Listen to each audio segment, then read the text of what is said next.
cara kita menjaga wahdatus syuur, hatinya bisa tetap satu? Gimana caranya kita membangun sebuah perasaan yang sama antara kita dengan saudara kita? Analoginya sederhana, analogi cowok cewek aja. Gimana biar dia punya perasaan ke kita? Caranya gimana? Gak tahu caranya? Pantesan ya, aduh. Wah, harus saya sharing juga nih, rahasia-rahasia dulu. Caranya, kalau kita pengen bangkitin rasa sehati, ada dua. Pertama, ra'fah, kedua, rahmah. Ini konsep Al-Quran ya, nanti saya terjemahin. Pertama, ra'fah, kedua, rahmah. Apa ra'fah? Ra'fah itu peka. Gara-gara kepekaan inilah, jadilah kita orangnya pengertian. Kalau kita nggak punya kepekaan, nggak pengertian. Peka gitu. Kalau telepon, jangan lama-lama. Kalau nih dalam analogi ya, jangan lakukan. Nanti saya disalahin lagi. Analogi doang nih. Kita peka, oh kayaknya dia lagi kurang sehat. Langsung datang-datang bawa Panadol. Kayaknya dia masuk angin, datang bawa antangin. Peka. Oh dia romantis banget ya, orangnya peka banget, tahu banget saya lagi gimana. Kayak Nabi tuh peka banget sama Aisyah. Kalau Aisyah wajahnya udah humairah, kemerah-merahan, pasti Aisyah lagi malu. Sampai Nabi pekanya ke Aisyah, cara manggil aja Nabi peka. Aisyah lagi marah sama Aisyah lagi senang, itu beda manggilnya. Kalau Aisyah lagi senang, Aisyah tuh akan, kalau lagi senang tuh ngomongnya, wa Rabbi Muhammad, demi Tuhannya Muhammad. Kalau Aisyah lagi ngambek, Aisyah akan bilang, wa Rabbi Ibrahim, demi Tuhannya Ibrahim. Nabi tahu itu tuh. Makanya Aisyah pernah nanya, Nabi gitu. Kalau orang sekarang manggilnya Bibi gitu ya. Abi kalau sekarang mah ya. Terlalu soleh, Abi. Papa lah. Yang. Ujung-ujung. Tadi semuanya pencitraan nih yang benar nih. Yang. Kata Aisyah ke Rasulullah. Yang. Kamu tahu nggak aku kalau lagi ngambek atau lagi nggak ngambek? Tahu kata Nabi. Gimana taunya? Nih Aisyah lagi ngetes kepekaan Nabi. Kata Nabi, kamu tuh kalau lagi senang sama aku, kamu akan bilang wa Rabbi Muhammad, wa Rabbi Muhammad.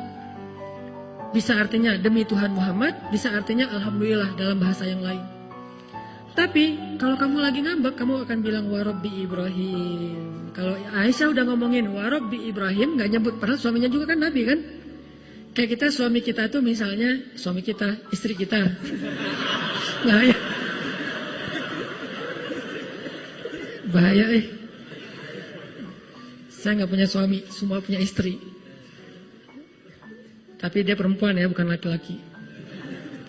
Nah, kalau istri kita, sebutlah istri kita tuh misalnya pinter masak. Dia punya kayak brand cake gitu atau apalah, punya masakan yang khas. Sebutlah misalnya istri kita tuh pinter masak dan punya warung Padang. Kalau kita lagi senang, kita akan bilang, ini kayak masakan mama nih. Gitu kan ya? Kalau kita lagi nggak senang gitu, wah kayak masakan ibu saya nih. Nah, orang yang peka kayak gitu tuh. Nah, tinggal kita peka nggak dengan saudara kita? Apa yang membuat dia bete? Apa yang membuat dia nggak nyaman? Apa yang membuat dia tersinggung? Apa yang membuat dia ilfil? Kepekaan, empati yang tinggi itulah yang menjaga persaudaraan. Sehingga ketika kita ngomong, ketika kita komen, ketika kita bertindak, ketika kita ngelakuin sesuatu, selalu berpikir dengan angle perasaan orang lain.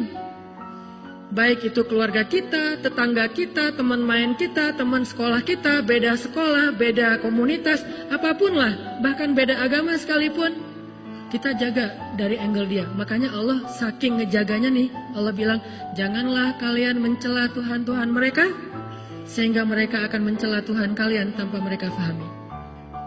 Beda agama kan? Yang satu muslim, yang satu non-muslim. Kita jaga, jangan sampai kita ngeledekin Tuhan mereka.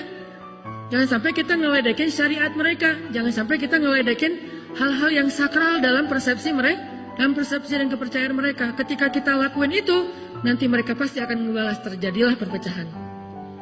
Itu diajarkan di Al-Quran. Jangan kita ngeledekin Tuhan orang lain, nanti mereka akan balas ngeledekin Tuhan kita. Tapi kalau mereka yang ngeledekin Tuhan kita, ya udah, siapa yang paling baik, berarti dialah yang menunjukkan akhlak. Kalau kita mengklaim Islam adalah agama terbaik, tunjukkanlah akhlak kita lebih baik dari mereka, kan gitu. Jangan sampai kita mengklaim agama Islam itu agama terbaik, ternyata kita nggak bisa nunjukin akhlak kita lebih baik dari orang lain. Berarti kita hanya kata-kata yang nggak ada buktinya. Nggak enak mau bilang omong kosong. Kata-kata yang nggak ada buktinya nih. Islam terbaik, sunnah terbaik. Apa? Orang Islam tuh apa? Nabi itu akhlaknya uswatun hasanah. Tunjukin. Dan itu amanah di dalam pundak, di atas pundak kita. Ketika kita mengaku sebagai Muslim, berarti kita punya tanggung jawab menunjukkan keindahan Islam kepada manusia. Tanggung jawab. Kayak kita ngaku, saya sebagai orang Aceh, berarti saya mewakili orang Aceh. Kalau saya ngelakuin kesalahan, semua orang Aceh kena gara-gara saya. Saya orang Bandung, begitu saya ngelakuin kesalahan, ternyata orang Bandung gitu juga. Saya orang Islam, begitu saya melakukan kesalahan, orang pasti otomatis, walaupun sebetulnya nggak semua orang Islam kayak gitu, tapi tetap gara-gara kita, nama Islam tercoreng. Bisa jadi yang mencoreng nama Islam kita sendiri. Sehingga kita jadi kayak punya tanggung jawab, amanah, saya harus lebih baik nih. Supaya orang tahu, oh memang Islam itu keren. Itu buktinya, itu buktinya, itu buktinya. Hijrah ngaji. Kita yang udah rajin ngaji, harusnya nunjukin bahwa akhlak kita lebih baik di depan orang tua daripada adik kakak kita yang belum ngaji. Sehingga orang akan mengatakan, benar emang ngaji itu bermanfaat. Ngaji itu emang baik, bagus, banyak kebaikannya. Buktinya si AA, buktinya si adik misalnya. Tapi kalau pas udah habis ngaji, semua disalah-salahin, neraka semua nih. Karena saya dulu pernah ngalamin masa gitu. Wah, neraka kamu. Apa, semua salah di mata saya. Cuma saya doang yang masuk surga nih. Semua orang masuk neraka, pulang ke rumah. Bapak, ini dosa besar nih. Manggilnya abang kalau orang Aceh. Abang saya itu tentara. Abang tahu nggak azab kubur kayak gimana? Ngomong-ngomong, belum apa-apa udah ngomong azab kubur. Jahanam, berat. Belum basyiron, udah nazir. Jadi ngelompat gitu. Dibalik harusnya basyiron. Baru naziron. Naziron juga ada waktunya. Nabi Nuh itu baru ngomong naziron setelah 950 tahun berdakwah. Baru naziron. Awalnya basyiron. Buktinya coba baca surat Nuh. Wahai kaumku, minta ampun kepada Allah, maka Allah mengampuni. Basyiron apa naziron? Basyiron, berita gembira. Niscaya Allah akan mengampuni satu. Lalu Allah akan memberikan kepada kalian harta. Basyiron atau naziron? Kebun, air, keturunan, semuanya basyiron. Setelah sekian banyak basyiron, 900 tahun kemudian baru, ya Allah hancurkanlah orang-orang yang mendustakan ayat-ayatmu sehancur-hancurnya. Kapan ngomong kayak gitu? 900 tahun lebih. Dan kita mah baru sekali dibantah langsung, hancurkan ya Allah. Belum 900 tahun. Memang kita nggak akan hidup sampai 900 tahun. Tapi setidaknya coba dulu deh. Kalau ketemu sama teman, ngaji yuk. Kayaknya seru juga tuh habis ngaji kita ngopi. Jangan, ngaji yuk. Kalau nggak ngaji lo masuk neraka. Berat, belum apa-apa udah neraka.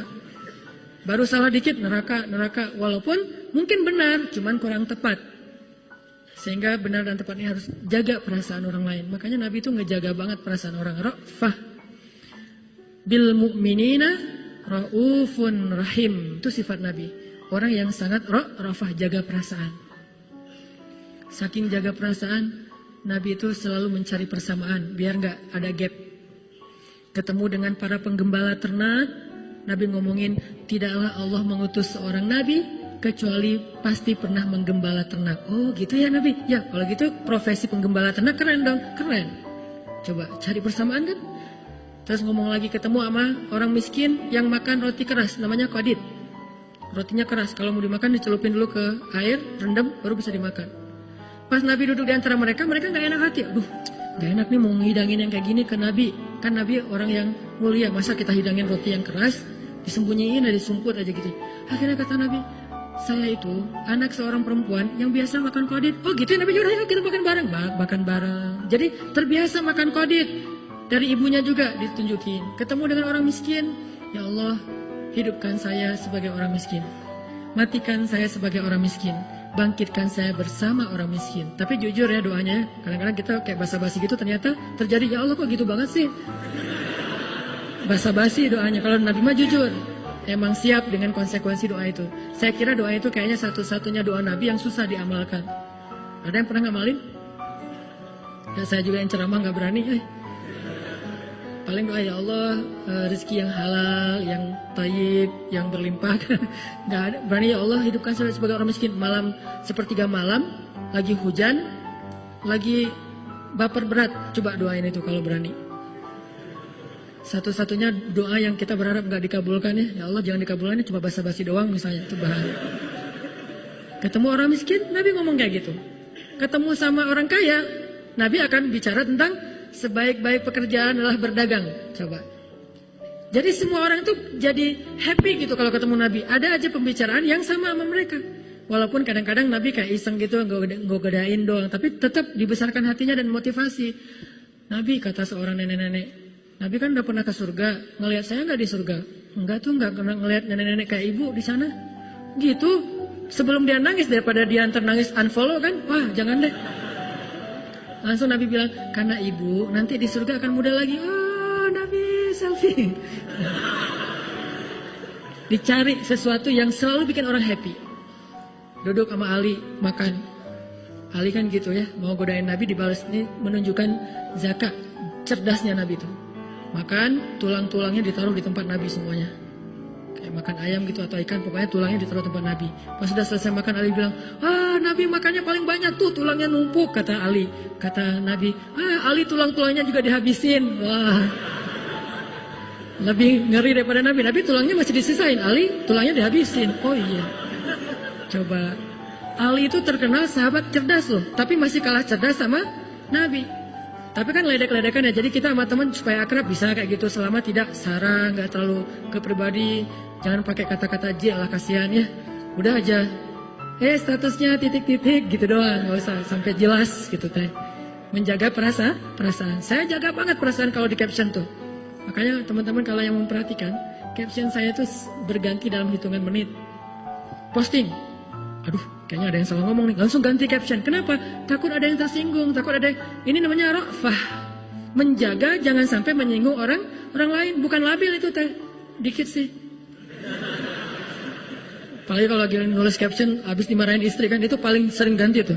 Jadi teman-teman kalau ngelihat saya captionnya gonta-ganti, Ustaz habis dimarahin istri ya. Labil.